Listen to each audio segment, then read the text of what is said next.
DD किसान, बदलते भारत की शान।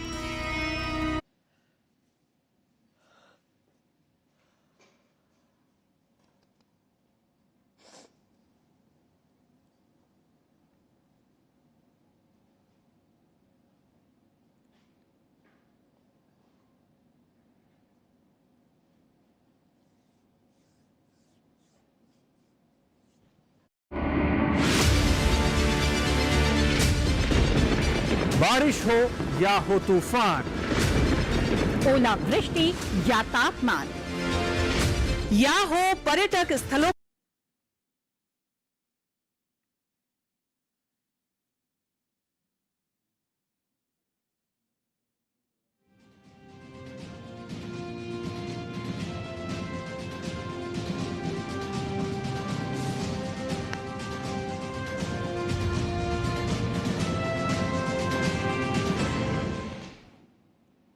नमस्कार। किसान समाचार में आपका स्वागत है। मैं हूं रेशमा आपके साथ। आइए हेडलाइंस देख लेते हैं। प्रधानमंत्री नरेंद्र मोदी ने बिहार के अररिया में चुनावी जनसभा को किया संबोधित। कहा, सरकार किसानों के हित में कर रही है अहम कार्य। दलहन किसानों के लिए बनाई विशेष योजना, मखाना बोर्ड भी बनाया।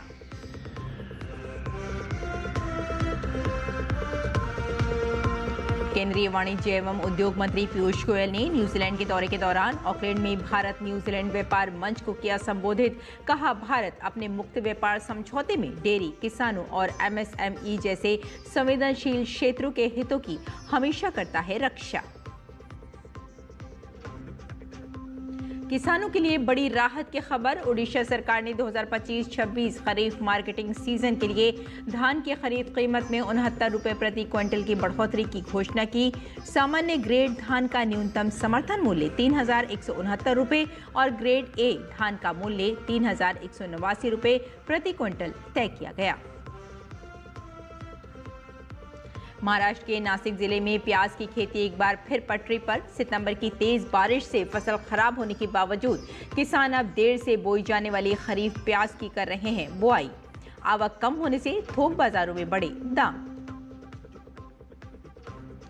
कर्नाटक के बेलगावी जिले में अपनी गन्ना उपज के लिए प्रति टन 3,500 रुपए न्यूनतम समर्थन मूल्य की मांग को लेकर गन्ना किसानों का विरोध प्रदर्शन तेज। प्रदर्शनकारी किसानों ने राज्य सरकार से महाराष्ट्र के चीनी भुगतान मॉडल को अपनाने का किया आग्रह। और आइए अब विस्तार से डालते हैं खबरों पर नजर। बिहार में पहले चरण के लिए जहां मतदान जारी है, वहीं दूसरे चरण के लिए प्रचार चरम पर है।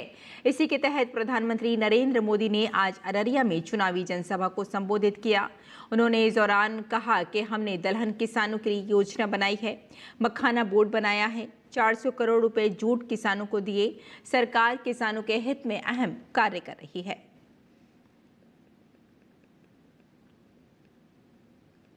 करोड़ रुपए की योजना बनाई गई है। लक्ष्य यही है कि बाढ़ की चुनौती कम हो और किसानों को सिंचाई की सुविधा मिल सके। साथियों, यहां बहुत बड़ी मात्रा में दाल उगाई जाती है। हमारी सरकार ने दलहन किसानों के लिए बहुत बड़ी योजना बनाई है। इससे दलहन किसानों को बहुत लाभ होगा। अब तो आपकी सेवा में नया राष्ट्रीय मखाना बोर्ड भी है। ये मखाना की खेती को नई बुलंदी देने वाला है। साथियों, यहां इस क्षेत्र में जूट की भी काफी खेती होती है। जूट किसानों के लिए जितना हमारा सरकार कर रही है, उतना पहले कभी नहीं हुआ। और केंद्रीय वाणिज्य एवं उद्योग मंत्री पीयूष गोयल ने न्यूजीलैंड के 4 दिवसीय दौरे के दौरान ऑकलैंड में भारत न्यूजीलैंड व्यापार मंच को संबोधित किया। उन्होंने कहा कि भारत अपने मुक्त व्यापार समझौतों में डेयरी, किसानों और एमएसएमई जैसे संवेदनशील क्षेत्रों के हितों की हमेशा रक्षा करता है। गोयल ने बताया कि दोनों देशों के बीच एफटीए वार्ता में उल्लेखनीय प्रगति हुई है और अधिकारी चौथे दौर की बातचीत कर रहे हैं। उन्होंने स्पष्ट किया कि भारत ने अब तक किसी भी समझौते में डेयरी या कृषि क्षेत्र में शुल्क रियायत नहीं दी है। मंत्री ने कहा कि भारत न्यूजीलैंड के बीच रक्षा, कृषि, अंतरिक्ष, शिक्षा और पर्यटन जैसे क्षेत्रों में सहयोग की बड़ी संभावना है।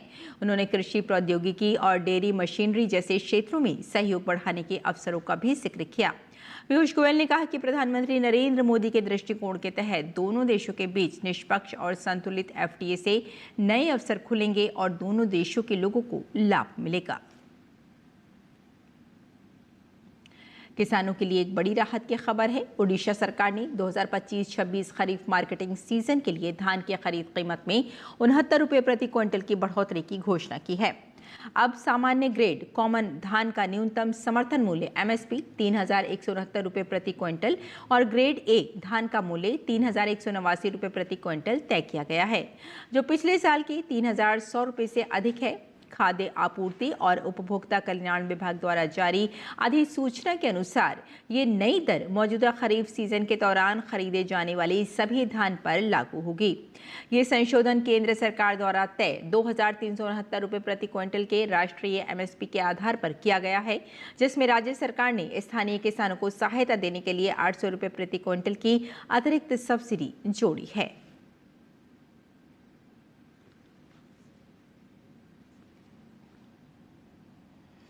और महाराष्ट्र के नासिक जिले में प्याज की खेती एक बार फिर तेजी से पटरी पर लौट रही है। सितंबर की तेज बारिश से करीब 50,000 हेक्टेयर में बोई गई शुरुआती खरीफ प्याज की 80% फसल खराब हो गई थी। इसके बावजूद किसान अब देर से बोई जाने वाली खरीफ प्याज की बुआई कर रहे हैं, जो आमतौर पर सितंबर के दूसरे हिस्से से नवंबर के अंत तक जा रहती है। वहीं बारिश की वजह से प्याज की आवक कम हो गई है, जिससे थोक बाजारों में दाम बढ़ गए हैं। पिछले 2 हफ्तों में प्याज का औसत थोक भाव 1,075 रुपये से बढ़कर 1,650 रुपये प्रति क्विंटल हो गया है।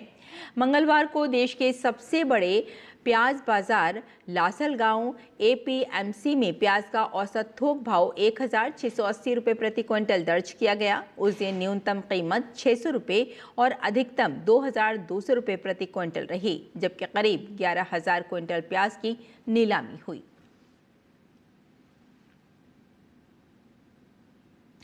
भारत की सहकारिता ने एक बार फिर दुनिया में अपनी ताकत का लोहा मनवाया है। देश की 2 बड़ी सहकारी संस्थाएं अमूल और इफ्को ने वैश्विक मंच पर इतिहास रच दिया है। इंटरनेशनल कोऑपरेटिव अलायंस की वर्ल्ड कोऑपरेटिव मॉनिटर 2025 में अमूल को दुनिया की नंबर 1 सहकारी संस्था का दर्जा मिला है, जबकि इफ्को दूसरे स्थान पर है। पेश है ये रिपोर्ट।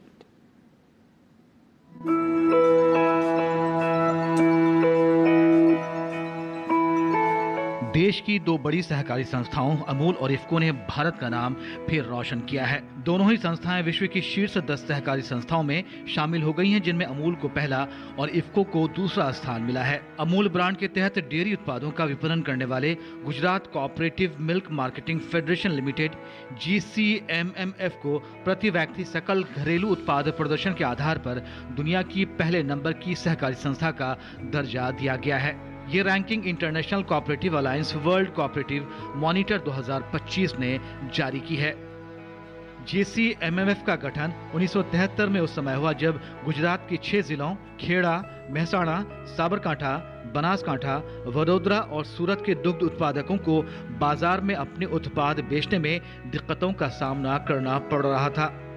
इन जिलों के दुग्ध संघों के अध्यक्षों ने मिल्कमैन डॉक्टर वर्गीस कुरियन के नेतृत्व में मिलकर Gujarat cooperative milk marketing federation की नींव रखी।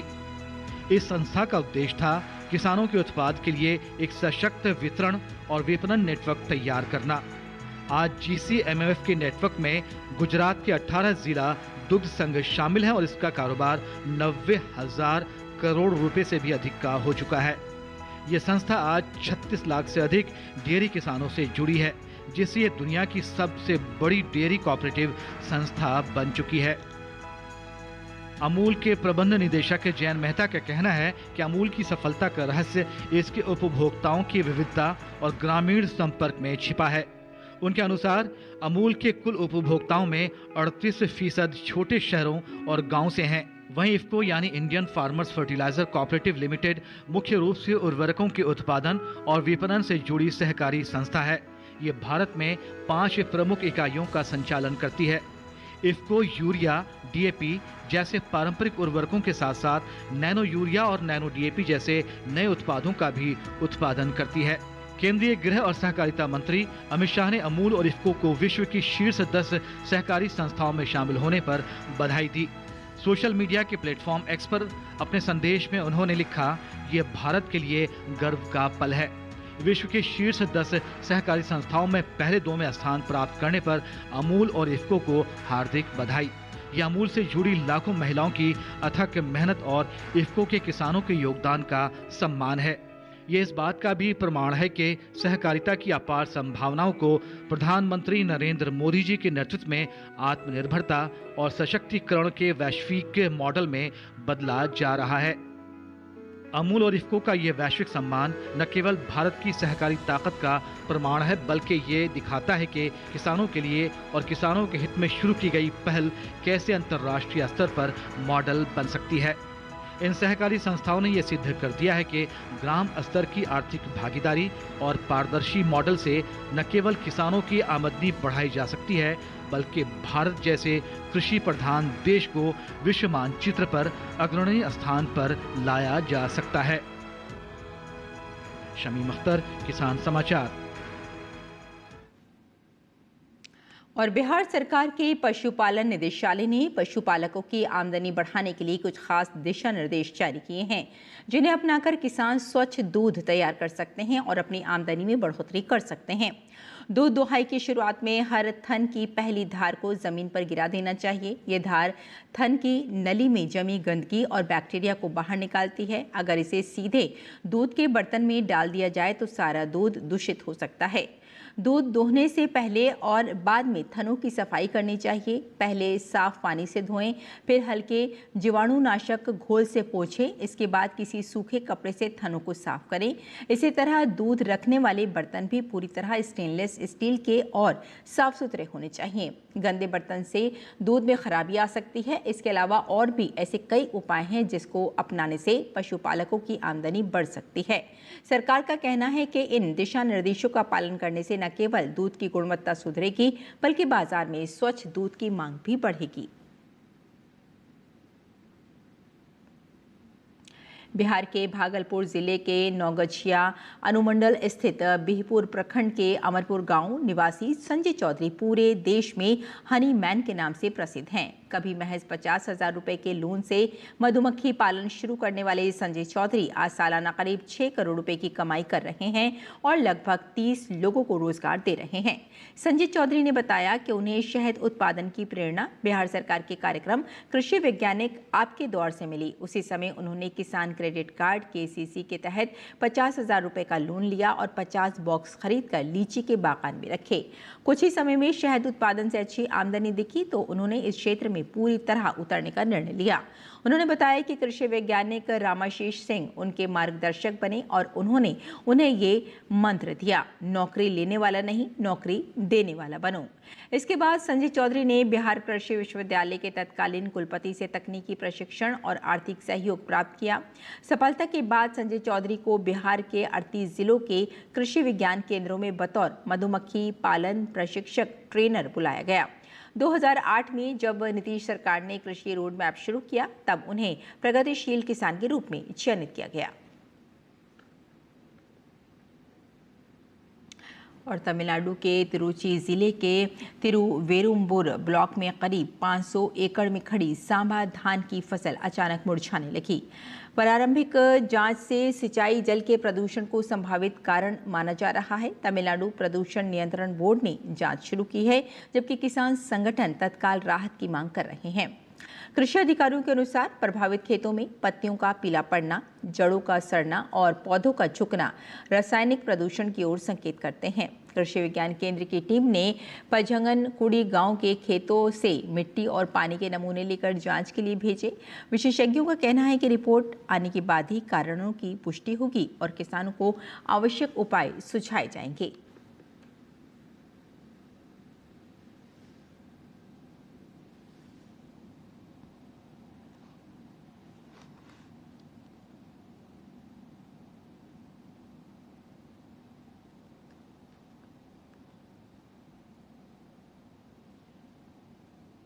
और कर्नाटक के बेलगावी जिले में अपनी गन्ना उपज के लिए प्रति टन 3,500 रुपये न्यूनतम समर्थन मूल्य की मांग को लेकर गन्ना किसानों का विरोध प्रदर्शन तेज हो गया है। हसीरू सेने किसान संघ के बैनर तले किसान बेलगावी जिले के गुरलापुल गांव के पास पिछले कई दिनों से राज्य सरकार से गन्ने के लिए राज्य सलाहकार मूल्य AMSAP की घोषणा करने की मांग को लेकर विरोध प्रदर्शन कर रहे हैं। और प्रदर्शनकारी किसानों ने राज्य सरकार से महाराष्ट्र के चीनी भुगतान मॉडल को अपनाने का आग्रह किया। किसानों का कहना है कि इस मॉडल से गन्ना उत्पादकों के लिए व्यवस्थित और समयबद्ध भुगतान पक्का हो जाता है।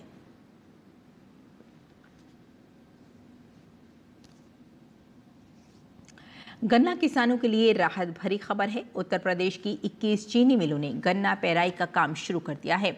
चीनी उद्योग एवं गन्ना विकास विभाग के आयुक्त ने जानकारी देते हुए बताया कि वर्तमान पेराई सत्र 2025-26 का कार्य प्रारंभ हो चुका है। प्रदेश की 53 चीनी मिलों ने गन्ना खरीद हेतु इंडेंट जारी कर दिया है।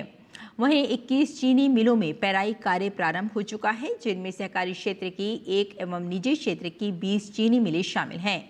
गन्ना आयुक्त ने बताया कि प्रदेश की संचालित चीनी मिलों में सहारनपुर परिक्षेत्र की 19 में से 5 चीनी मिलें, मेरठ परिक्षेत्र की 16 में से 8, मुरादाबाद परिक्षेत्र की 23 में से 2, लखनऊ परिक्षेत्र की 19 में से 6 चीनी मिलों ने पेराई कार्य प्रारंभ कर दिया है। इसके अतिरिक्त प्रदेश की अन्य 32 चीनी मिलों द्वारा अपना पेराई कार्य शुरू करने की समस्त औपचारिकताएं पूर्ण कर गन्ना खरीद हेतु इंडेंट जारी कर दिया गया है।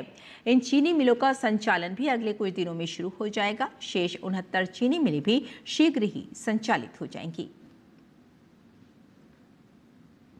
और आइए आप जान लेते हैं देश भर की मंडियों का भाव।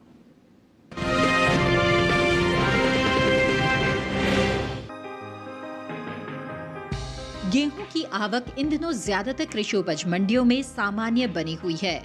हाजिर भाव को देखें तो बुधवार के दिन एगमार्क नेट के मुताबिक गेहूं के सौदे उठापटक के साथ हुए।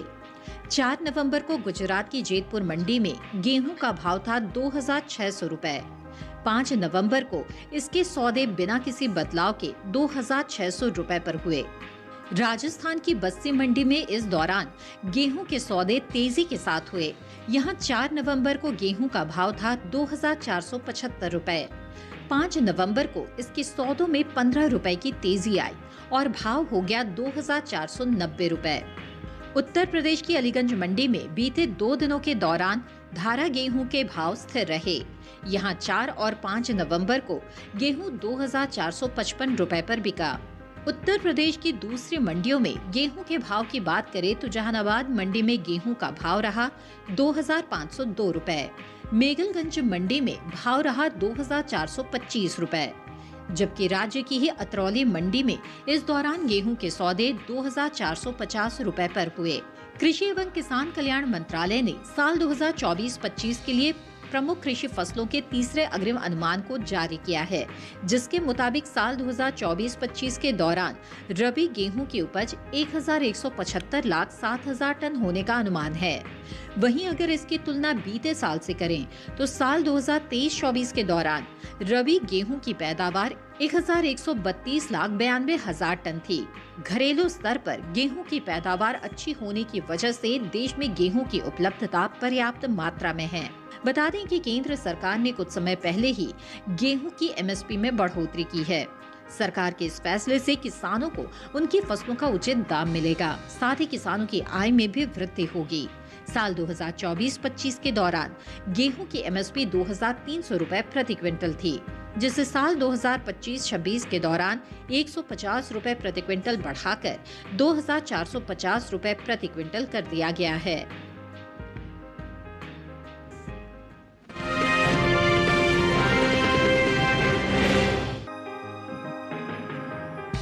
बुधवार को देगाम मंडी में धान के सौदे मजबूती के साथ हुए। वहीं बबराला और कालोल मंडी में गिरावट रही, जबकि लुधियाना मंडी में धान के भाव में कोई फेरबदल देखने को नहीं मिला। फिलहाल मंडियों में धान की आवक सामान्य देखने को मिल रही है। हाजिर भाव को देखें तो एगमार्क नेट के मुताबिक केरल की पुलपल्ली मंडी में 4 नवंबर को धान का भाव रहा 2,350 रुपए। 5 नवंबर को इसके भाव में कोई बदलाव देखने को नहीं मिला और धान 2350 रुपए पर बिका। पंजाब की अहमदगढ़ मंडी में बीते 2 दिनों के दौरान धान के भाव स्थिर रहे।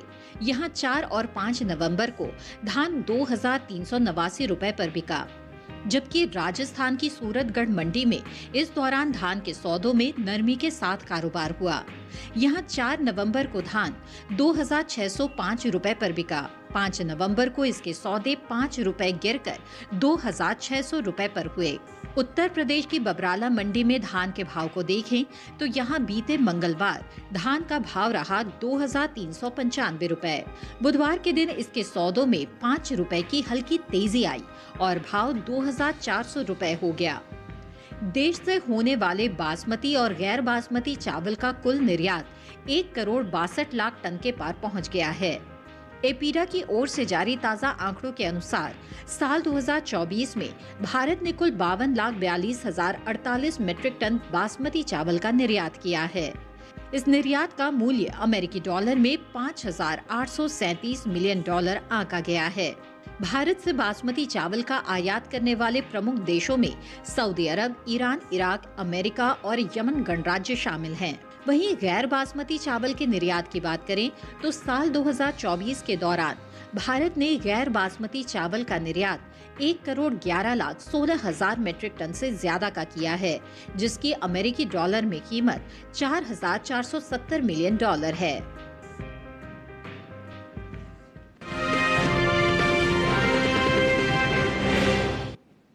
और किसान इस मौसम में कैसे रखें अपनी खेती का ख्याल, आइए जानते हैं।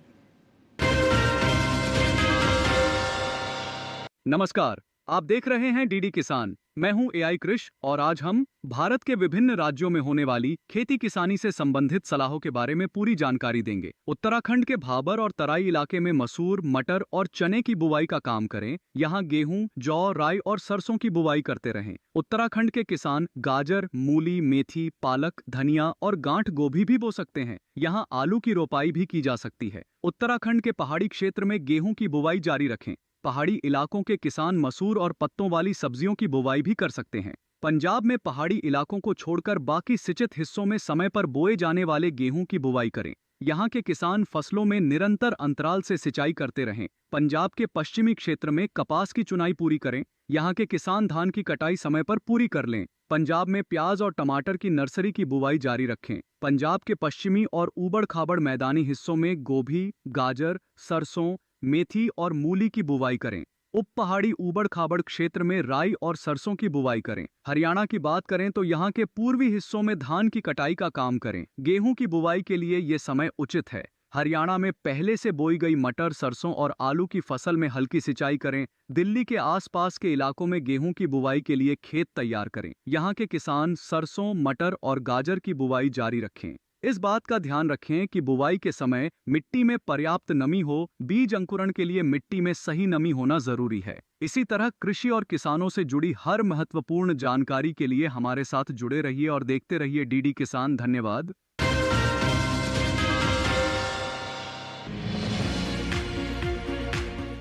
इस समय पालक की बुआई की जा सकती है। पालक को मैदानी और पहाड़ी दोनों क्षेत्रों में बोया जा सकता है। वैसे तो इसे किसी भी प्रकार की मिट्टी में बोया जा सकता है, फिर भी दोमट मिट्टी इसके लिए सर्वोत्तम मानी जाती है। अलग अलग राज्यों के लिए अलग अलग किस्में हैं। किसान वैज्ञानिकों से सलाह लेकर बीज का चुनाव कर सकते हैं। अच्छी नमी से बुआई करने पर तुरंत सिंचाई की जरूरत नहीं पड़ती। फिर भी बुआई के 8 से 10 दिन बाद सिंचाई करना आवश्यक है। इसके बाद 10 से 15 दिन के अंतराल पर सिंचाई करते रहें। पत्तियों की हर कटाई के बाद सिंचाई करना ना भूलें। खरपतवार नियंत्रण के लिए बोने के 15 से 20 दिन बाद पहली निराई गुड़ाई कर दें। पालक के लिए 2 से 3 बार निराई गुड़ाई करनी चाहिए। पत्तेदार सब्जियों में आमतौर पर बीमारी नहीं लगती, फिर भी अगर बीमारी लग जाए तो कटाई के बाद दवा छिड़कें ताकि पत्तियों पर दवाई का असर ना हो। वैसे पालक में सर्कोस्पोरा लीफ स्पॉट और डंपिंग ऑफ जैसी बीमारियों की आशंका रहती है। लीफ माइनर, चैंपा, माहू और इल्ली जैसे कीट पालक की पत्तियों को नुकसान पहुंचा सकते हैं। बचाव के लिए विशेषज्ञों की सलाह पर उचित दवाएं छिड़कें। ध्यान रखें कि फसल में किसी भी प्रकार की दवा का छिड़काव करने से पहले कृषि विशेषज्ञों से सलाह जरूर लें। पालक की 1 हेक्टेयर में 80 से 100 क्विंटल तक पैदावार होती है। इसे कई बार काटा जा सकता है।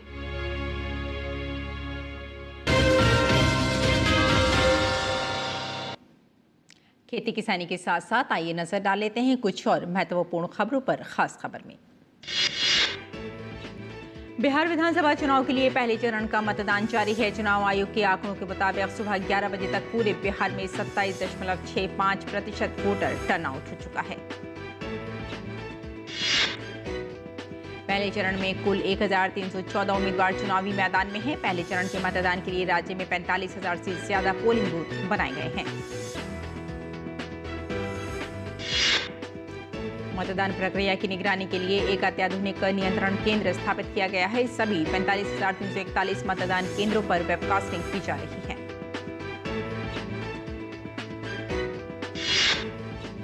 बिहार के मुख्यमंत्री नीतीश कुमार ने बख्तियारपुर में एक मतदान केंद्र पर अपने मताधिकार का प्रयोग किया। नीतीश कुमार विधानसभा सीट बख्तियारपुर से चुनाव लड़ रहे हैं।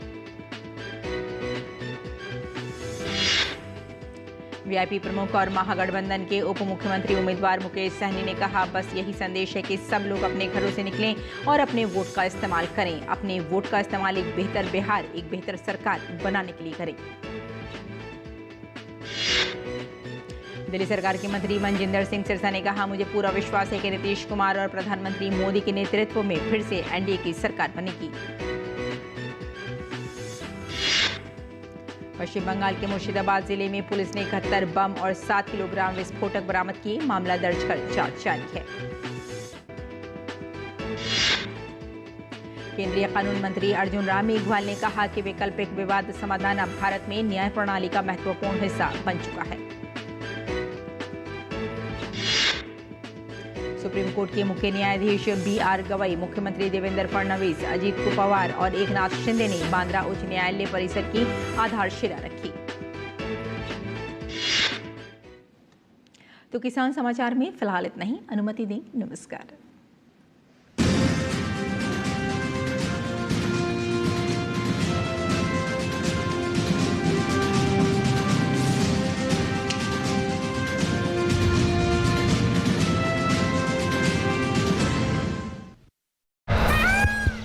सुनिए सुनिए सुनिए, आपके गांव में फिर सजेगा प्रश्न मंच।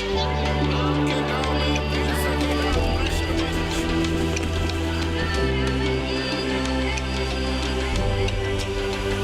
मिट्टी, मौसम, बीज, फसल,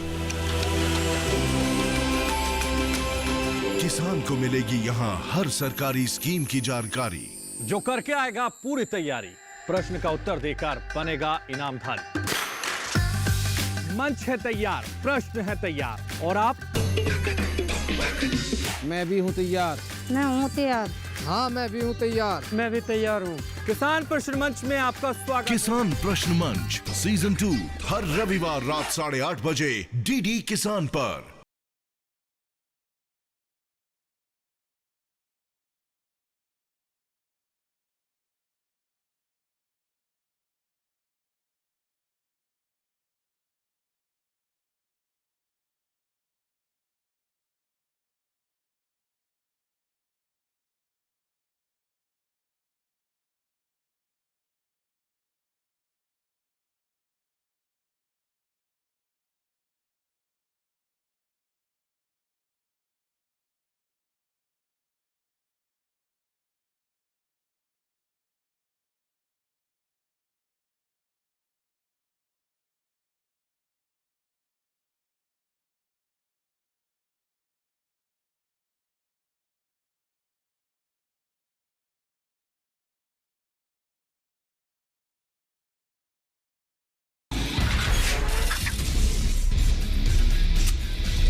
नीचे घुटनों के बल।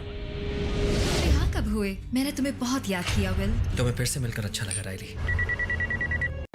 हेलो हेलो विल, $10 मिलियन का जो हमारी जिंदगी बदलने वाला था। जब तुम्हारी बेटी की जिंदगी दांव पर है। मेरे पास ज्यादा वक्त नहीं है। हमारे पिता ने मुझे छोड़ दिया। उसे हम दोनों की भरपाई करनी ही होगी।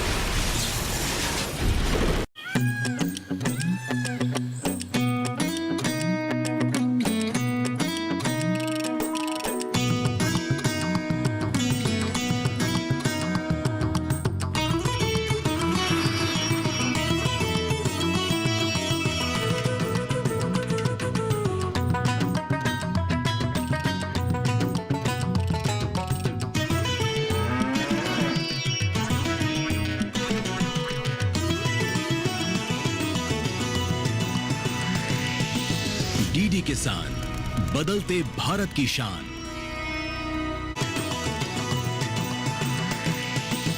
डीडी किसान, बदलते भारत की शान।